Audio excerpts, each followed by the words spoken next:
Oh my God, how good's a cuppa? Yeah, I'm so tired at the moment. Got up at 4:30 this morning.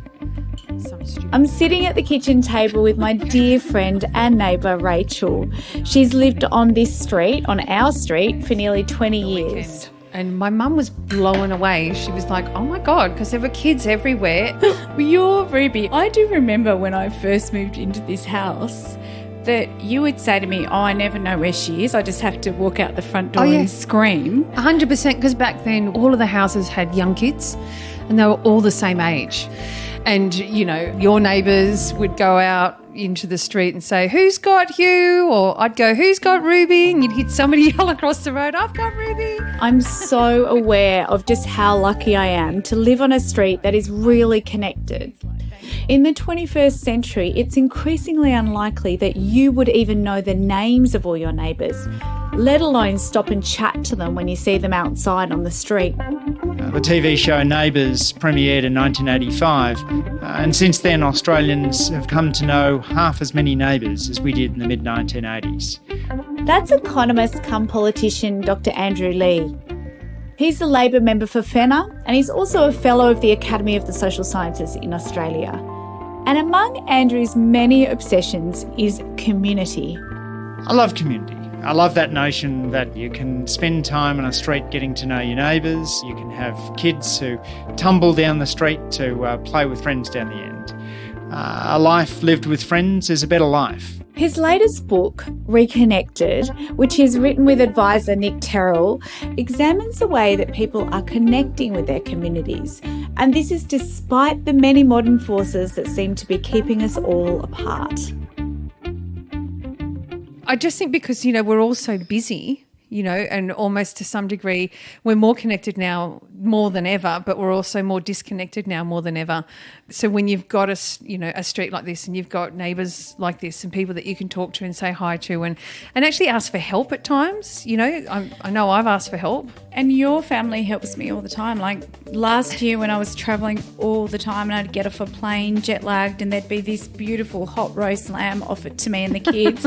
No, it was really amazing. Can we not forget about the quiche that you left at my front door that day after I'd done like a 16-hour day and I don't know, 373 days of Christmas straight or something stupid. Well, what comes around goes around, I reckon. True story. And also, can we not forget the gin and tonics? Let's not forget happy hour.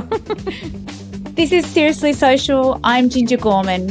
And on the pod today, I'll help you reconnect with your community.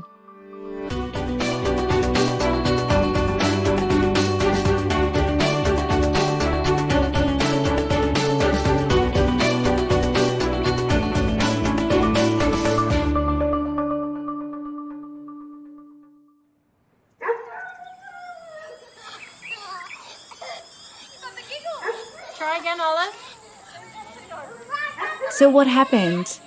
As a nation, when did we stop getting to know our neighbours and others in our community? Here's Dr. Andrew Leigh again. We're 2/3 less likely to attend church, 2/3 less likely to be part of a union, and we're less likely to join associations, and there's fewer associations to join. So all of these trends are going in the wrong direction. We've become more of a nation of me and less of a nation of we. But why is that actually a problem if I don't want to join a union or I don't want to join a sporting team or I'm happy jogging by myself? I don't want to go play cricket with other people. When people are surveyed about how they feel about the decline in community, they say they're worried. They say they would like to live in a more connected community. But it's also true that social capital has other spin-offs. According to one study, not having any friends can be as bad for your health as smoking 15 cigarettes a day. Economies that have less trust tend to work less effectively because people have to write everything down if they're scared of being ripped off by their business partners. And again, social capital is just one of the simple pleasures in life that improves well-being. As an economist, I don't care about maximising money, I care about maximising well-being. Connected societies tend to be happier societies. You used a word there, social capital. So what did you mean by that? Social capital is an ugly term for a beautiful concept. It's the idea that just as physical capital, bridges and roads have a value, just as human capital, the skills and education people have has a value, so too the connections between us have inherent value. There was a line early on in your book that I loved, and you were talking about friends and how they actually can make you live longer. Absolutely. And Nick Terrell and I go through some of this evidence. Some of it's purely observational, but increasingly randomised trials are coming to the fore. People are looking at ways of modifying the people's social networks and discovering that when you do that, people tend to be happier. One of my favourite studies asks people to spend $5 over the course of a day. One group's asked to spend it on themselves, another group's asked to spend it on others. And at the end of the day, the group that are randomly selected to spend the money on others are happier than those who spent it on themselves. One way that people do build community is by volunteering. Volunteering's an important part of so many organisations. A whole lot of community organisations in Australia, whether it's the Red Cross, the Salvation Army, whether it's local mutual aid groups that sprang up around the coronavirus pandemic, rely on people voluntarily giving their time. And yet volunteering rates have fallen off since the start of the century, and that's been a real problem for many organisations. But yet there's organisations that have looked to buck the trend. Former Socceroo Craig Foster set up Play for Lives, an organisation that asked sports people to sub in and help out for organisations that had lost volunteers, often because older volunteers had to step back. And Craig doesn't just want to make a difference this year, he wants to have a lasting impact, recalibrating the relationship between professional sports people and their communities, which he feels has become too distant in recent years. Of course, it's one thing for high-profile, highly paid professional sports people to factor community service into their routine, but most of us have loads of balls to juggle, getting kids to school, feeding a family, and who could forget work? There's been a big increase in paid work across the community since the 1960s, when social capital was much higher than it is today. A large portion of that is the greatly welcome development of women moving into the paid workforce. In an era in which gender pay gaps were much larger and gender discrimination was much worse, women ran many of the Australian community associations that have tended to wane. We don't want to go back to the more sexist, racist period of the 1960s. So the challenge now is how we manage to build community in an era in which we've got greater gender equality.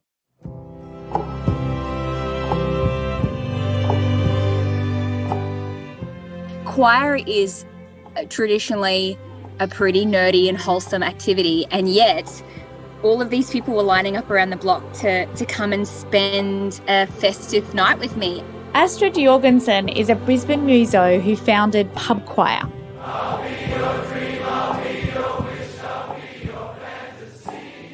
After telling this crowd of thousands exactly what I need them to do in order for this project to work, I stand back and we do our first run through of the song I've just been teaching them, and 3,000 strangers erupt with song in literal harmony. It's like strangers working in literal harmony. It's not just lip service like it's a nice feeling. They are working together in true vocal harmony, and it actually sounds amazing. Like they're a proper, fully fledged choir at the end of this show.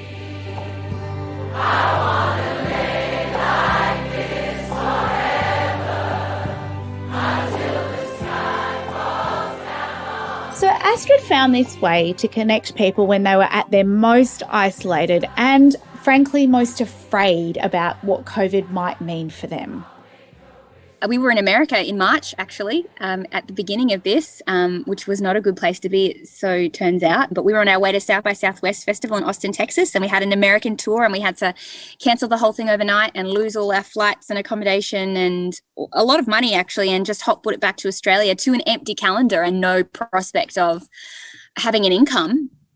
The realisation was that people are still the same. We still have our singing voices with us. We just can't use them together in the room.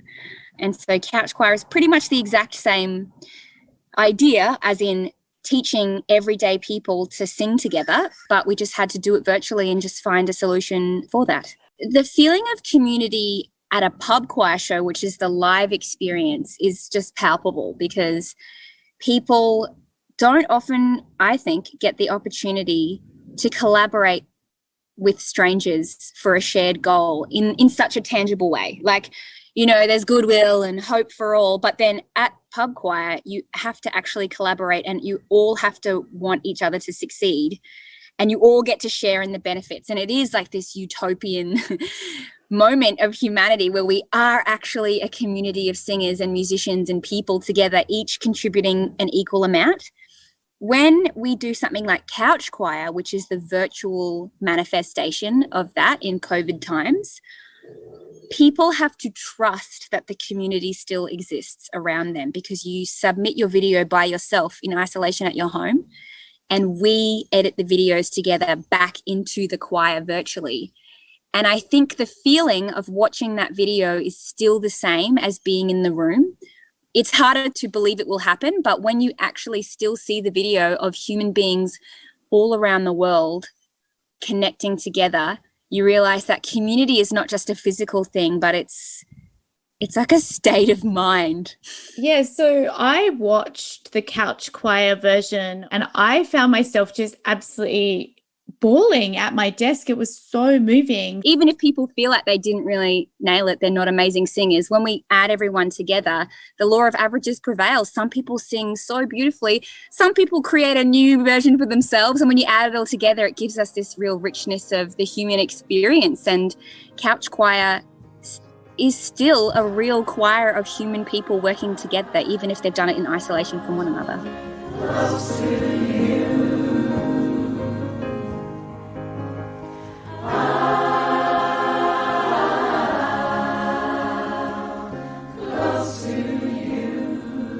The question I've got is, will the community spirit that so many of us have seen in 2020, from sharing toilet paper in community library boxes to standing on balconies and singing or applauding essential workers, will that actually carry over beyond the pandemic?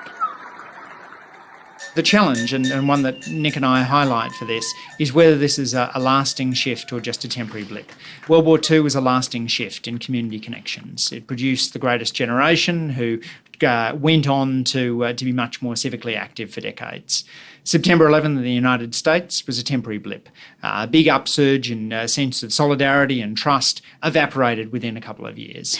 And the Depression seemed to have a lasting impact on that generation, didn't it, as well? Because they were still thrifty, they were still sharing meals and things like that. There was a much more localised feeling, the way that experts have described it in previous episodes. But that also lasted quite a long time. Absolutely. And disasters tend to bring people together. We see this in bushfire-affected communities, that there's a sense of everyone contributing. When I was in primary school, we lived in Waterfall in the south of Sydney, and my dad was in the volunteer firefighting brigade. And he made an interesting comment to me once. He said, Andrew, the community, when there hadn't been a fire for a while, would start to bicker over the most trivial little things. And it was almost as though only when fires came did all those petty disputes disappear. This is the 1970s, so the blokes got on the truck, the women brought the scones down to the fire station, and suddenly the community felt much more united. It's not exactly the way you want to build community, but it does have that effect. In terms of your idea of volunteering, I'm wondering about something Professor David Hensher said to me, because he's a transport expert. He was talking about the hours we are saving from not commuting in big cities. I'm wondering if your book, All the Brainiacs, can turn that time that we now have into more community activism and volunteering. I certainly hope so. And it goes to your question before about people being time pressed. Even if you're working from home a couple of days a week, then that frees up a whole lot more time. Traditionally, we talk about this as freeing up time to look after kids, but it's also time to practice a hobby, time to hang out with friends, time to look after older relatives. All of those opportunities emerge when people are doing a little bit less commuting. And commuting isn't just time lost. It can also be an activity that eats into our sense of optimism and faith in our fellow human beings. Sitting in a car in traffic, being cut off, is not a good thing for your view of your fellow human beings, particularly as solo car commuting is the way in which more people get around than any other. So one of the solutions that Andrew and Nick talk about in the book is this notion of combining community service with something more self-serving. And they call this double plus good activities. We see it in Hunter Intrepid Land Care groups, which do river cleanups in which people can get fit and also look after their environment. Singles tree planting events in which you can be guaranteed you will improve the environment and you have a chance of meeting the love of your life. They deliberately move people around between plantings, and so you get to meet everybody else who's there. And of course, you've got a like-minded group of environmental people. I love the idea that you'd be planting a tree with someone and you might fall in love because they've already decided to plant trees. So their heart's in the right place, isn't it? Exactly. Planting the seed for a future relationship. If you go back to your sort of economics background and your politics background, and zoom out for me, how do all these activities you've described create the bigger picture of the connected community? It's fundamentally about being a society of communitarian we rather than individualistic I. A society which is both more equal and also more civically connected. Nick, Terrell and I describe a world in which work is flexible by design, in which people are able to blend family responsibilities, spending time with friends, hobbies, with their work, where work isn't all-consuming. We talk about neighbourhoods in which people know their neighbours and can draw on them in times of need, whether that's to have a teenager mowing your lawns, someone picking up your mail while you're away on holidays. We talk about the value of community organisations stepping in when someone's in crisis. We all know examples in our own lives in which friends have been there for us when we've been doing it tough. I remember one guy who told me, I don't think I'd still be around if my cricket club hadn't helped me when I had a battle with depression. He didn't join his cricket club for mental health assistance. He joined them because as a sporting activity. But they were the network that he drew on for resilience. What about leadership in all of this? Where do people like yourselves, politicians and other types of leaders like business leaders and so forth, where do they all fit into this? The leadership that Nick Terrell and I most admire and reconnected is the leadership of community organisers. People like Juliet Wright, who founded Give It, has now organised more than 2 million in-kind donations. People like Matt Napier, who's bounced an AFL ball all the way across Australia in order to raise money and awareness of overseas aid. But you're right, there's also a role for business and political leaders as well in moving away from that discredited Margaret Thatcher idea that there's no such thing as society and the discredited Milton Friedman notion that a business only exists to provide shareholder value. We need to realise that politicians have to celebrate community and encourage people to work together rather than encourage atavistic individuals. And that businesses are there not only for their shareholders, but also for their workers, for their consumers and for society at large.